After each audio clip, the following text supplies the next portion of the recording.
జరుగుతూ ఉన్న పరిణామాలు. అసలు ఎక్కడో పేపర్లు ఏదో కాలిపోయాయి అంటే ఏదో ఆఫీస్లో, అధికారంలోకి వచ్చిన తర్వాత 2 నెలల తర్వాత ఏదైనా ఆఫీస్లో పేపర్లు కాలిపోతే, లేకపోతే ఏదైనా కారణం చేత ఆ పేపర్లు కాలిపోతే, ఆ పేపర్లో కాలిపోయిన దానికి రామచంద్రారెడ్డికి ఏం సంబంధం? ఎవరు అధికారంలో ఉన్నారు, ఎవరి గవర్నమెంట్లో ఉండరు?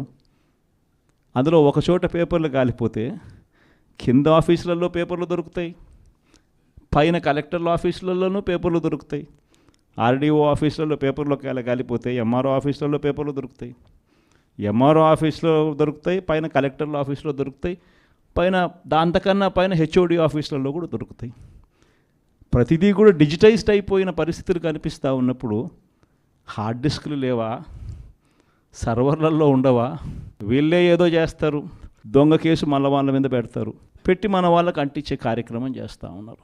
నేరం చేయాలంటే భయపడాల్సిందే అని చెప్పి ఒకవైపున స్టేట్మెంటు, ఇవాళ ఈనాడులో స్టేట్మెంటు, నిన్న సాక్షిలో హెడ్లైన్స్, తాడిపత్రిలో ఎమ్మెల్యే కంటెస్ట్ చేసిన ఎమ్మెల్యే పెద్దారెడ్డి తాడిపత్రి నియోజకవర్గంలోకి అడుగు పెట్టాలి అని అంటే, అడుగు పెట్టడానికి వెళ్ళినప్పుడు ఏకంగా అడుగు పెట్టాడు అని చెప్పి ఇంటి మీద దాడి, ఇంటికి వచ్చిన కార్యకర్తలు మురళి అనే వాళ్ళ మీద దాడి, రాళ్ళు ఒకవైపున. ఈయన స్టేట్మెంట్ ఈరోజు